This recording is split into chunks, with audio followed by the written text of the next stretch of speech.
6 வருஷத்துக்கு அப்புறம் அந்த சண்டை வந்தது இல்லையா? அது என்ன சண்டை? 6 வருஷத்துக்கு அப்புறம் அந்த லேடி வந்து எங்கிட்டோ இருந்து யாருக்கிட்டயோ இருந்து ஃபோன் நம்பரை வாங்கி எங்கள் வீட்டுக்காரர் ஃபோனுக்கு ஃபோன் பண்ணுறா. நான் வந்து இளங்கோட முதல் சம்சாரம் பேசுகிறேன்.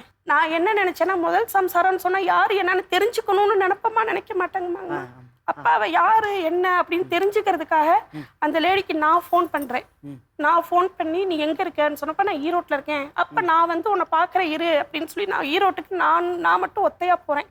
அந்த லேடி பார்த்தேன், கண்டுபிடிச்சே பேசினேன். அவளும் போட்டோவில் என்னென்னமோ போட்டோவில் கல்யாணம் பண்ண போட்டோ அது இதுன்னு சொல்லி இந்த இதெல்லாம் இருக்குது அப்படி இருக்கு இப்படி இருக்குன்னு பார்த்தோன்னே எனக்கே ரொம்ப ஏன்னா நானும் ஒரு பொம்பளை பிள்ளைய வச்சுருக்கேன். ஒரு பொம்பளை பிள்ளையோட பாவம் வந்து அந்த அந்த பிள்ளைங்களை தாக்கிடக்கூடாதுங்கிறதுக்காக ரொம்ப இறக்கப்பட்டேன். நான் ஒரு கடைசியாக ஒரே ஒரு தடவை பார்த்துக்கிறேன், இனிமேல் நான் உங்கள் வாழ்க்கையில் குறுக்க வரமாட்டேன் அப்படின்னு சொல்லி ரொம்ப என் காலை பிடிச்சிட்டு போகவே விடல. ரோட்டில் உட்காந்துக்கிட்டு அழுகிறா. அப்போ ரொம்ப பாவப்பட்டேன் அப்படின்ட்டு சரி வா அப்படின்னு சொல்லி நான் கூட்டிகிட்டு வந்து கடைசி நீ அவரை பார்க்குறதா இருந்தால் பார்த்துக்கோ, நீ என்ன பேசுறியோ பேசிக்க, இனிமேல் எங்கள் வாழ்க்கையில் குறுக்க மட்டும் வந்துடாத, எங்கள் வாழ்க்கையை எங்களை வாழ விடு அப்படின்னு சொல்லிட்டு நான் ஒதுங்கிட்டேன்.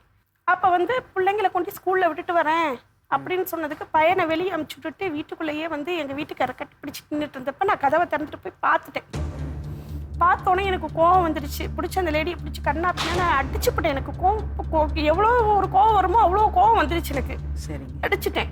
அடிச்சு இனிமே வந்து இந்த வீட்டு வாசலுக்கு மிதிச்சிடாது, போடி முன்னே கருவுக்குள்ளேயே இனிமேல் தலை வச்சு படுக்கக்கூடாதுன்னு சொல்லி அவளை மிரட்டி திட்டி என்ன பண்ணி அமுச்சு விட்டுட்டேன் நான். சரி அமுச்சு விட்டதுக்கு அப்புறமேட்டா தான் எங்களுக்கு பிரச்சனை. அன்னையிலேருந்து இன்னைக்கு வரைக்குமே எங்கள் வீட்டுக்காரரை விடாமல் இதனால தான் பிரச்சனை. பொழுதுனைக்கு ஃபோன் பண்ணுறது, இவரும் ஃபோன் பண்ணாமல் இருந்தால் கூட இவ ஃபோன் பண்ணி பொழுதுனைக்கு பேசிக்கிட்டே இருக்கிறது.